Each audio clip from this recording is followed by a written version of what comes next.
Gracias al señor Chac por acabar su exposición. ¿Hay alguna pregunta de los señores congresistas? Si no hay ninguna pregunta, en todo caso, de acuerdo a lo que hemos revisado, digamos, el expediente presentado por el Poder Ejecutivo, de acuerdo al estipulado en el artículo 29 de la Ley del Sistema Nacional de Control. Ya, un ratito. Bueno, de todos modos, señor Nelson Chac, de acuerdo al artículo 29 de la Ley del Sistema Nacional de Control, dentro del expediente no se adjunta el certificado médico, que es lo que dice el artículo 29. Impedimentos para ser Contralor General. Son impedimentos para ser Contralor General de la República a adolecer la incapacidad física o mental grave y permanente debidamente comprobada. Lo que le rogaría es que nos hagan llegar el certificado médico respectivo lo más antes posibles. Tiene el uso de la palabra el congresista Villanueva.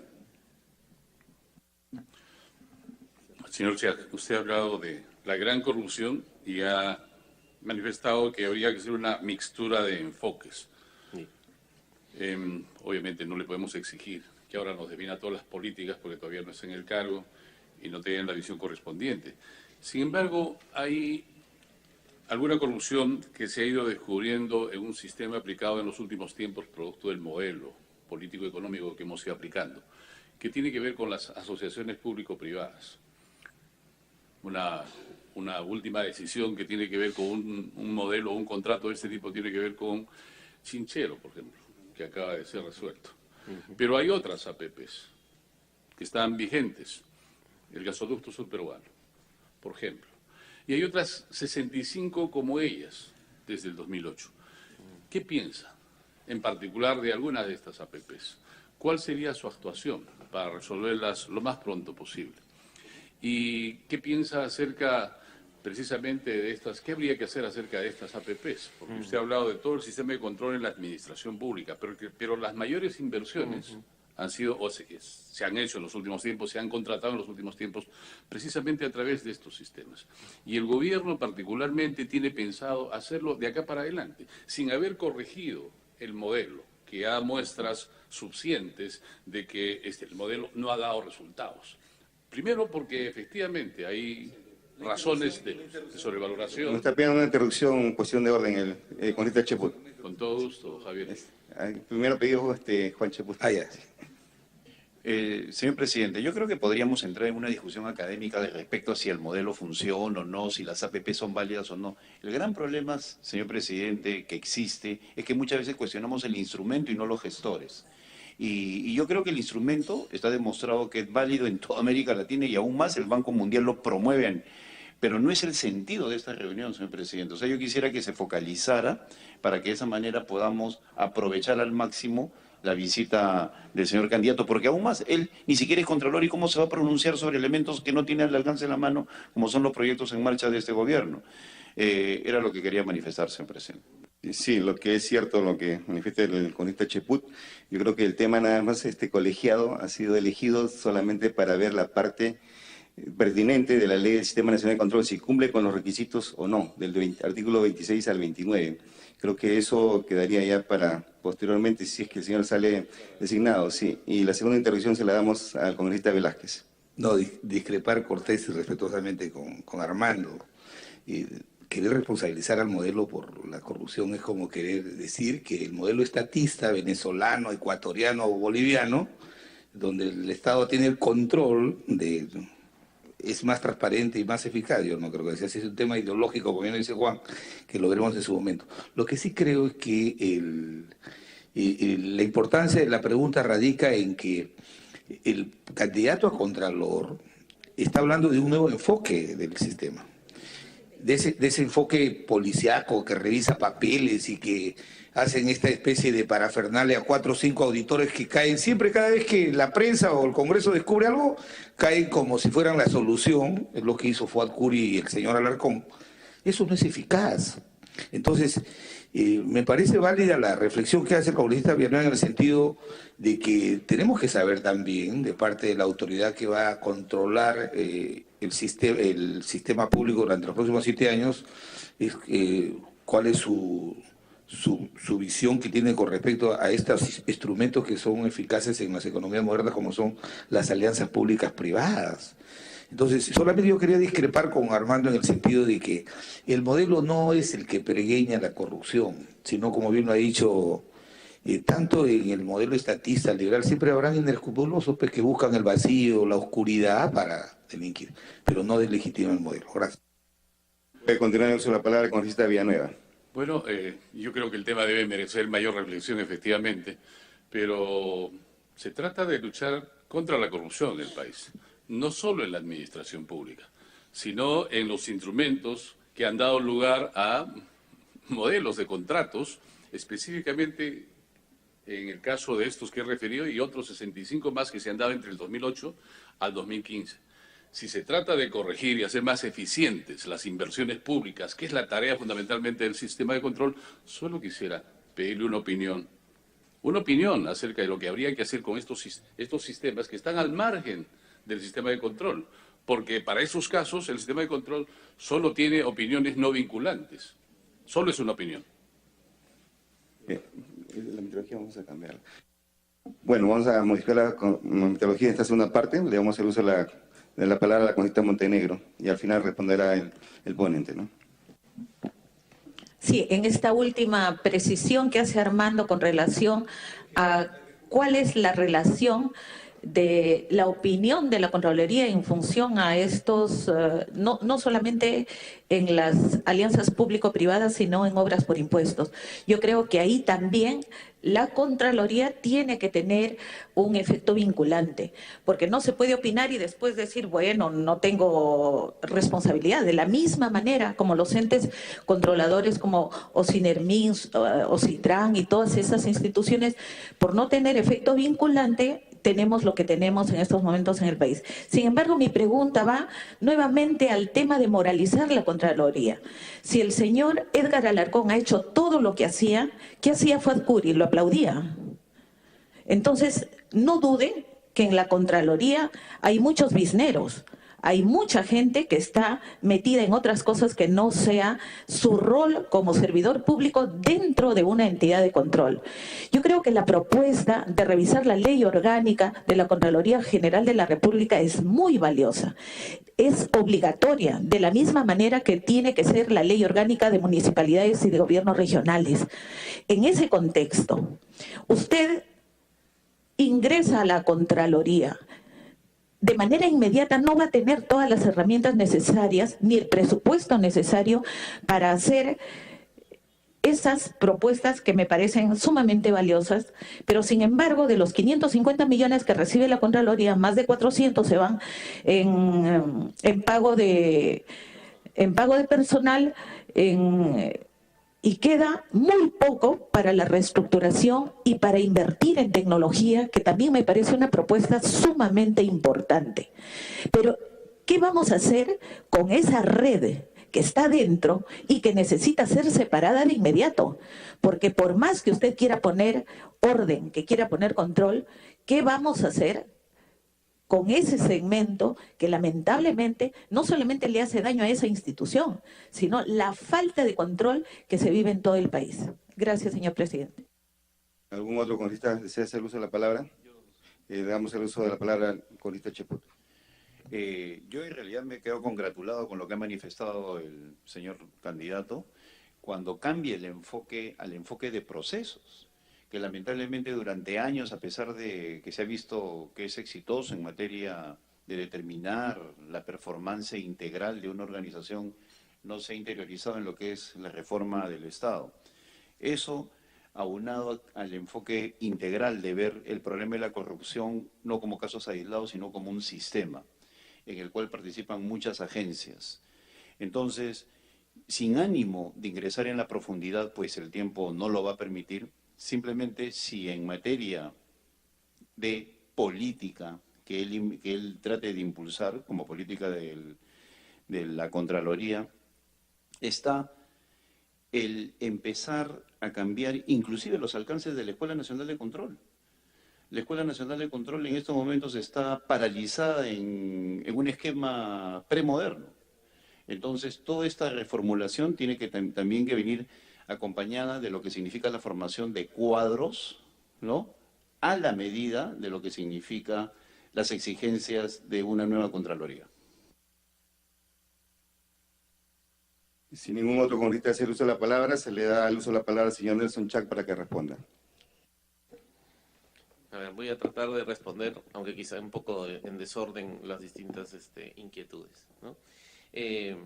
Sin duda alguna, el plantear un nuevo enfoque y un enfoque basado en procesos, como bien dice el congresista Cheput, para comprender y dimensionar mejor cómo debería ser este sistema nacional de control moderno que ayude tanto a la lucha contra la corrupción como a la mejora de la calidad de las intervenciones públicas, requiere sin duda alguna de procesar un cambio cultural en los operadores, tanto en los operadores ejecutores como particularmente en aquellos integrantes de este sistema de control, ¿no? Y eso va a requerir de mucha capacitación, sí, pero también de una reforma, de una nueva concepción, ¿no? La Contraloría ahora, según la información que está en la página web, hacia el año 2006, que había podido revisar este fin de semana, es una organización de 3.200 personas, más o menos. De esas 3.200 personas, ¿no? Más o menos 250 son CAS, 350 son locadores y 2.600 son planta, ¿no? Es gente de carrera, digamos. Muchas de las cuales han entrado durante el periodo, más de 1.000 creo, han entrado durante el periodo antes del gobierno, de la administración del Contralor Matute, ¿no? O sea, ya tienen años ahí. No les quepa la menor duda de que si es que me eligen Contralor, y esa es una de las características que yo tengo, a mí no me tiembla la mano en resolver y en decidir, ¿no? Ciertamente, lo primero que voy a hacer llegando es retirar la confianza a toda la alta dirección y a la dirección media de la Contraloría. ¿Eso qué significa? Eso significa que tenemos que reestructurar el vértice estratégico de esa organización para que haya un liderazgo claro de hacia dónde queremos llevar a la institución por los próximos años, ¿no? Pero además, necesitamos empezar a cambiar la composición. Si es que, o sea, desde la perspectiva de procesos, ¿cómo yo te ayudo para hacer mejor las cosas y a la vez luchar contra la corrupción si no tengo el conocimiento y las capacidades para poder ayudarte? En la Contraloría hay, de estos 2.600, si mal no recuerdo, 1.000 contadores, ¿no? 550 abogados, 150 administradores, 140 economistas. Y, por ejemplo, ahora tenemos uno de los mandatos principales, más urgentes, cómo apoyar el tema de la reconstrucción. ¿Cómo con eso ayudo a la reconstrucción?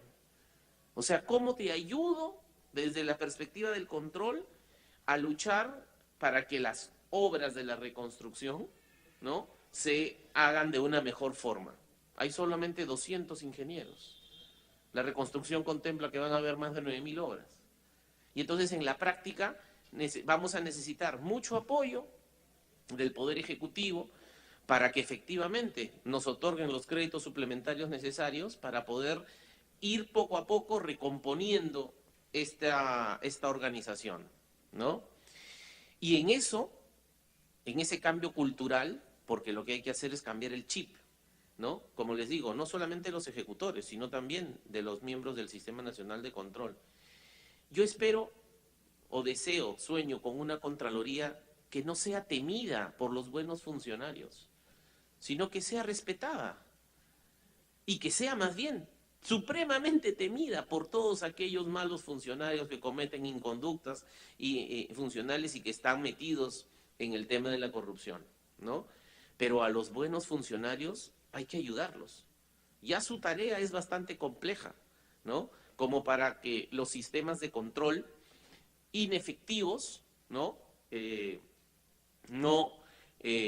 no promuevan esta mejora de la calidad. No se trata, y eso también se ha mencionado, creo yo, no se trata de destrabar por destrabar, ¿no?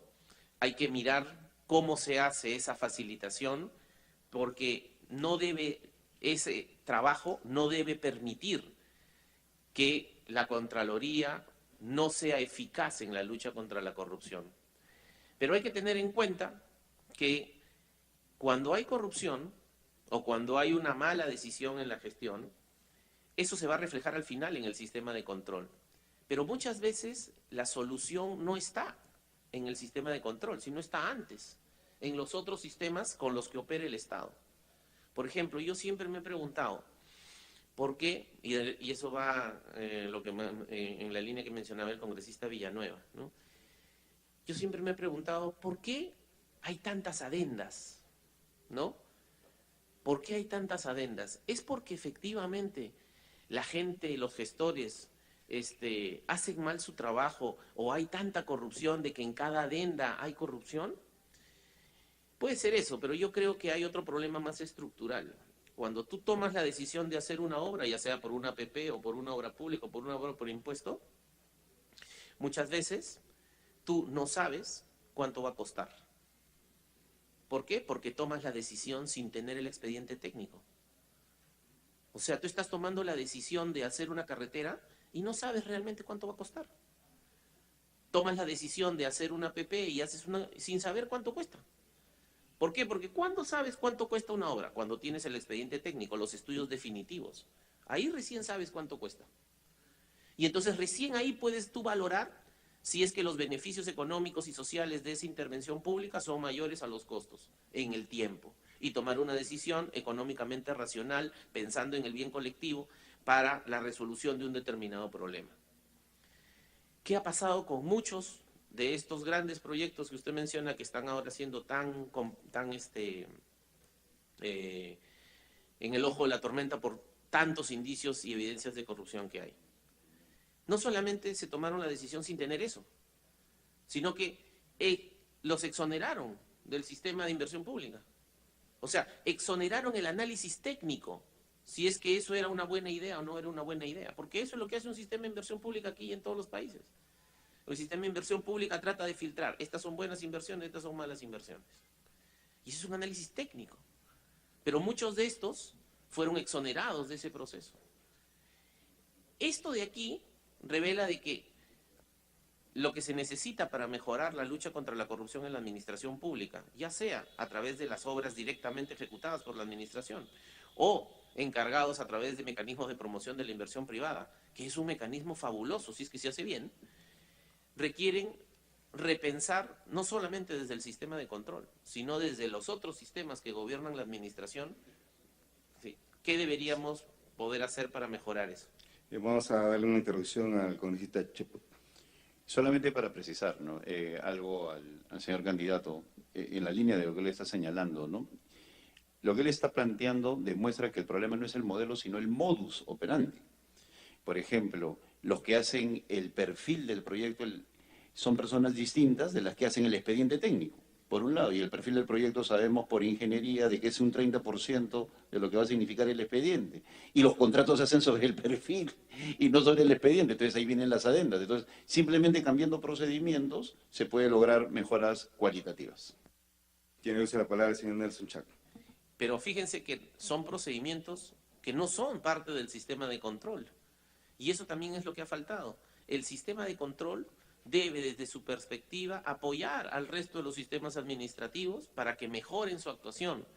Esa es una parte de la lógica preventiva, porque cuando ya las cosas llegan a que se haga cargo el sistema de control, es porque ya están mal, ¿no? Y esa lógica preventiva es el nuevo enfoque con el cual yo quisiera que el sistema de control en los próximos años se rediseñe, ¿no? Ahora, ¿qué pasa con el tema de la moralización, ¿no? Como ya se lo había comentado, ¿no? Y en el tema de estas obras grandes, ¿no? Yo creo que la forma como el sistema de control interviene, ¿no? Cada vez que formalmente el sistema de control va a intervenir, debemos estar seguros de que su intervención en ciertos momentos no puede ser no vinculante, porque en la práctica para entonces, si solamente quieren un asesor, ¿no? O para que les diga, mira, estás haciendo las cosas bien o está esto mal, pero al final es tu decisión, ¿no? Yo creo que eso es para el común de los casos. Yo soy un ferviente creyente en la auditoría y en el control posterior. Pero si ya vamos a entrar a aplicar mecanismos de control concurrente y de control previo, en el caso del control previo, tiene que ser a mi juicio, una intervención de carácter vinculante, ¿no? Porque, o sea, la lógica es, la Contraloría no tiene por qué meterse en los detalles de la gestión, pero hay ciertos momentos en los cuales, si por ejemplo, como sucede ahora, aunque no siempre es así para todos los casos que usted, congresista Villanueva, ha mencionado. Por ejemplo, si estamos haciendo una obra y se va a hacer una ampliación, ¿no? Y esa ampliación pasa el 15%, la Contraloría tiene que dar su visto bueno. Y sin ese visto bueno, no puede continuar la obra. Eso requiere que la Contraloría tenga esa capacidad. Pero imaginemos que dice, no, ¿sabes qué? No nos parece que esté bien que continúe la obra. Y la obra continúa. Y entonces uno dice, entonces, ¿para qué hemos hecho esa acción de control? ¿No? Entonces, yo creo firmemente que si vamos a entrar realmente a cambiar el modelo, tenemos que repensar qué intervenciones de la Contraloría tienen efecto vinculante y cuáles no, ¿no? ¿Por qué? Porque en la práctica tampoco se trata de que la Contraloría asuma la responsabilidad de la gestión. De eso no se trata. Y más aún, tampoco creo yo que frente a una decisión gubernamental, la Contraloría tenga que ver si esa decisión es buena o mala. ¿A qué me refiero? La decisión de hacer algo en el Estado, ¿no? Por ejemplo, vamos a hacer esa carretera, ¿no? Esa no puede ser una decisión sobre la cual la Contraloría pueda decir, no, nunca debiste hacer esa carretera. Porque entonces ya dejamos de ser el controlador, sino ya nos posicionamos en el decisor de la política y en el ejecutor, ¿no? Pero una vez que se toma esa decisión, el sistema de control tiene que ser capaz que, tomada esa decisión, que tendrán sus propias responsabilidades y sus propios procedimientos para ser tomada, el proceso de despliegue del uso de los recursos públicos se haga de la forma más transparente posible y de esa manera garantizar no solamente el buen uso de los recursos, sino un mecanismo de ejecución eficiente, eficaz y económico que realmente genere valor público para la sociedad, ¿no? Se agradece la presencia del señor Nelson Chac Yalta, candidato a Contralor General de la República, propuesto por el Poder Ejecutivo. Le invitamos a retirarse en el momento que crea pertinente. Se suspende brevemente la reunión.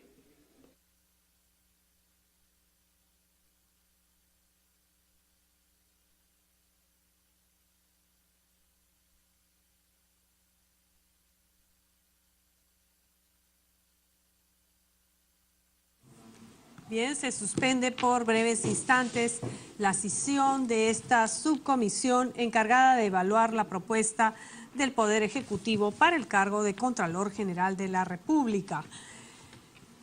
Es decir, ha recibido al economista Nelson Chac, quien ha aclarado, además de exponer los lineamientos, la visión que tiene sobre el control de esta importante institución, pues también absolver algunos cuestionamientos e interrogantes de los integrantes de este grupo de trabajo, de esta comisión evaluadora del candidato a ocupar el cargo de Contralor General de la República. La congresista Montenegro. Bien, yo quisiera comentar que ya con el candidato hemos tenido una reunión de bancada por más de 2 horas. Ahí se analizó el currículo y algo que hemos visto acá que es sumamente importante, que es tener en cuenta qué capacidades hay para que en la realidad que vivimos se pueda dar esos importantes cambios que se requieren en la Contraloría. Y yo creo que este no es un tema de una persona, es un tema de equipos de personas que deben integrar la Contraloría, pero también, si es que se van a reformular y hacer cambios en leyes orgánicas tan importantes, también tiene el Congreso un rol sumamente protagónico, como lo tiene también el Poder Ejecutivo, porque sin presupuesto no vamos a tener la inversión que se requiere. Entonces, yo creo que, siendo mi opinión favorable con relación a no solamente al currículo que ha presentado, sino a toda la sustentación del mismo, sí me gustaría el planteamiento de qué se va a hacer desde el sistema de control y no solamente de la Contraloría, que es un gran reto que nos toca ver y nos toca analizar, porque la idea es que en estos 7 años de nueva gestión sí se note que desde el sistema de planificación de qué queremos lograr en el sistema de control para el bien del país y lucha contra la corrupción, podamos generar estrategias no individuales, sino institucionales que realmente permitan ver no solamente el corto, el mediano plazo, sino el largo plazo por un Perú diferente. Porque todo lo que estamos viendo va de la mano con aquello que en la realidad nos demuestran las regiones y los gobiernos locales. Analicemos cuántos presidentes regionales hay presos y cuántos deberían estar. Y de la misma manera en los gobiernos locales. Si es que funciona el sistema de control, si es que funciona la Contraloría, la verdad que este Congreso habrá contribuido de manera eficiente y con una visión de largo plazo en esos cambios que se requieren. Gracias, señor presidente. Tiene el uso de la palabra el señor congresista Cheput. Gracias, señor presidente. Cuando en la primera reunión de esa comisión el congresista Velázquez Gején precisó el objetivo de la misma en función del tiempo, en función de los plazos que tenemos que son exiguos, quedamos en abocarnos a que se cumpliera con los requisitos del artículo 26 al 29 de la Ley del Sistema Nacional de Control. Y yo creo que desde ese punto de vista, señor presidente, el candidato se ha manifestado de manera satisfactoria. Lo que podría venir después, como consecuencia de su eventual designación, si es que lo decide la Comisión Permanente, ya tendría que ver con los planes a futuro y todo ese tipo de cosas que él podría plantear ante la Comisión de Constitución, ante la de Reforma del Estado, ante la que se designe o ante el Pleno del Congreso. Pero yo creo que ahora, si nos abocamos a esos artículos del 26 al 29, en nombre de mi bancada yo podría señalar de que me encuentro satisfecho. Obviamente, en el interín de acá el día lunes voy a hacerle llegar mis precisiones por escrito para que puedan ser acompañadas al informe. Y tiene el uso de la palabra el congresista Velázquez. Presidente, yo al comienzo planteé que no deberíamos conferenciar con el candidato porque eso lo va a hacer la Comisión Permanente, pero ya hemos avanzado. Pero en la línea de lo que ha planteado Juan Cheput, ¿cuál es el encargo que nos hemos dado? ¿No? Nosotros debemos circunscribirlo a todo lo que es los requisitos que debe tener la persona que está postulando para ser contralor. Y en el artículo 26 al 29 hay 2 ámbitos sobre el cual tenemos que pronunciarnos. Primero, si el señor cumple con los requisitos formales y legales, los títulos, la experiencia. Segundo, si no está comprendido en las incompatibilidades y prohibiciones, que debe ser el segundo renglón de lo que nosotros tengamos que pronunciarnos. Y tercero, algo que valoro la sugerencia de Juan Cheput cuando se ha permitido que esté acá el Contralor, que nosotros nos pronunciemos por algo que en lo que sí hemos tenido que preocuparnos y ha sido producto de esta sesión un poco extendida. Este requisito que pareciera que fuera subjetivo, pero es muy importante. Tener conducta intachable y reconocida solvencia e idoneidad moral. Nosotros, a raíz de la presentación del señor Chac, le hemos dado contenido a esa evaluación que hemos hecho, ¿cierto? Entonces, el presidente, yo quisiera plantear un esquema de que el informe que procure este grupo sea lo más objetivo posible. Entonces, yo sí lo escribo y cuando la congresista Montenegro plantee apoyar con estas herramientas legislativas que está viendo, lo vamos a apoyar, porque yo creo que se avecinan unos buenos tiempos para el Sistema Nacional de Control. Pero me gustaría que el informe que procuremos sea básicamente el encargo que nos ha dado la Comisión Permanente, porque tengo entendido que lo van a citar el día miércoles al Contralor, y ahí cada una de los requisitos formales, de los requisitos personales y el tema de las prohibiciones, el tema de las incompatibilidades, volverán a ser revisadas por los miembros de la Comisión Permanente, y a partir de ahí será la importancia de este grupo de trabajo de haberle dado la información respectiva a la permanente para podernos producir rápidamente. Por lo demás, quisiera decir algo, presidente. Lo único que ha pasado en estos últimos días es que se insinuó que el señor no tenía título de economista y que no estaba colegiado. Yo quisiera sugerirle, presidente, que además de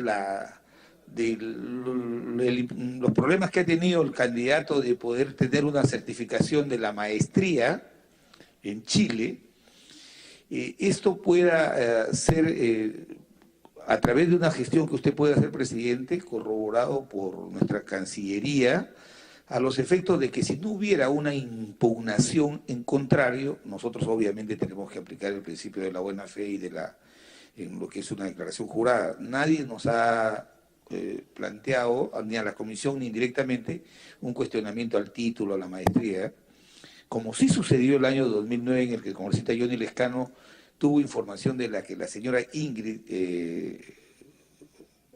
Saavedra, la candidata, tenía un título, Suárez, tenía un título que había sido observado y nuevamente el tiempo le dio la razón. En ese sentido, presidente, yo quisiera sugerir el esquema del informe que debemos tener listo para el lunes o el martes, que podemos reunirnos, y el día lunes terminar de acopiar la información oficial para compatibilizarla con la que nos han alcanzado y así cumplir con el encargo que nos ha dado el Pleno en la Comisión Permanente.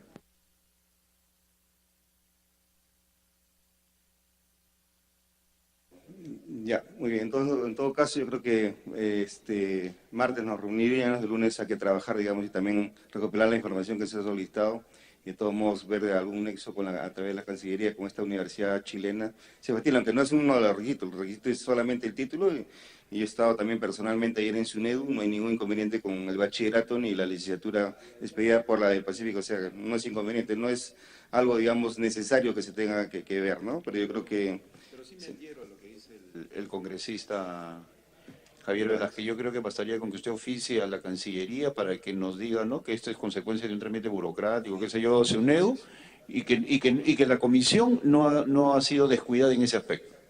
Me adhiero a lo dicho por el congresista Velázquez. Y igualmente también oficiar al señor Nelson Chac, de todos modos de forma oficial, para que adjunte, digamos, el certificado médico, que también es uno de los requisitos que está dentro de que no hay inconveniente, ¿no?, el certificado de salud. Yo creo que con esas contingencias no hay ningún inconveniente. Sí. Acá tiene el uso de la palabra el ingeniero Cheput. Señor presidente, si bien es cierto, las responsabilidades de nuestros familiares son personalísimas y no tienen por qué afectar a ninguno de los congresistas, igualmente también es cierto que muchos parlamentarios, muchos funcionarios públicos tienen a personal de carrera y personal que de una u otra forma se viene desempeñando en el ámbito de la administración pública, y eso no es en absoluto ningún delito ni una cuestión que tenga por qué mancillar la objetividad de esta comisión. Yo quisiera preguntarle, señor presidente, por su intermedio, si los parlamentarios, usted mismo tiene algún familiar en la Contraloría o en alguna entidad vinculada al Sistema Nacional de Control, para que quede claro ante la opinión pública de que nos estamos desenvolviendo con absoluta objetividad y transparencia.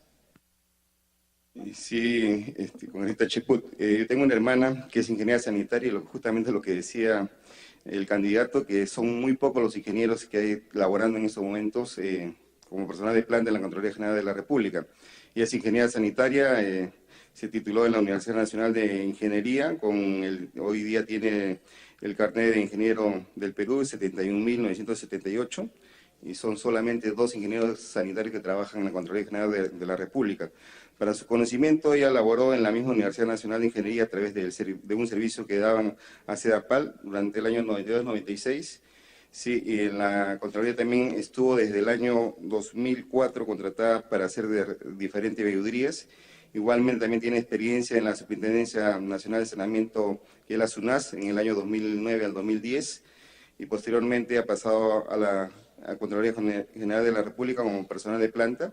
Ella tiene el cargo de P2, tiene un sueldo de 6.000 soles, no está dentro de la parte, digamos, de los cargos de confianza, ¿no? Los cargos de confianza son a partir del F1 hasta el F10, ¿no? Eso sí quiero dejar bien en claro para que no haya mañana más tarde. Además, este es un colegiado que no lo decide solamente el presidente, sino lo decidimos en forma conjunta, digamos, los 6 miembros que representamos hoy en día en las 6 bancadas, ¿no? ¿Algún otro congresista desea su la palabra? El congresista Velázquez. Presidente, yo quiero reiterar también un dato de información que me planteó un congresista cuando vino el señor Alarcón. Yo tengo el esposo de mi hermana, que trabaja hace 9 años en Contraloría en Estado Chiclayo, lo de Piura, pero él es un trabajador, es un amanuense, trabajo contrato CAS, tiene creo 9, 10 años, y es un trabajador manual, ¿no? Yo he dejado constancia de eso y creo que no hay ningún impedimento, pero creo que muy bien la pregunta que ha hecho Juan para que se vea que aquí no estamos actuando en forma individual, sino esto es un tema colectivo. Le damos el uso de la palabra con Rita Cheput. Muchas gracias, señor presidente. Creo que la opinión pública queda completamente satisfecha con la explicación suya y del congresista Velázquez Gesquén. Los familiares tienen derecho a desarrollarse también en el sector que consideren conveniente y eso no tiene por qué afectar la objetividad de esta comisión. Bueno, en todo caso, definimos la próxima reunión el día martes, hora, propuestas. 11 de la mañana. Lunes en la tarde, Javier. Lunes. Ya, martes. 8. 9. Tenemos que hacer un esfuerzo de hacerlo el martes temprano porque las citaciones a la Comisión Permanente para que tengan validez tienen que ser no menos de 24 horas antes. Y la presidenta anunció de que ella lo va a convocar a las 9:30 o 10 del miércoles. Entonces yo creo que si tenemos el martes el informe, el lunes el informe en la tarde que nos envíen por correo, el martes en la mañana en 40, 50 minutos lo aprobamos. ¿Te parece? En la tarde el borrador, señor presidente, y martes nos reunimos. Martes entonces a las 10 de la mañana. 10 de la mañana en esta misma sala, entonces ya con el informe final. El día lunes se le llega, se la cita. 9 de la mañana. Ya, lunes entonces 9 de la mañana. Martes 9 de la mañana, siendo las 11 horas se levanta la sesión. Previamente los señores congresistas que estén de acuerdo con dispensar de la aprobación del acta, se levanten la mano. Aprobado por unanimidad.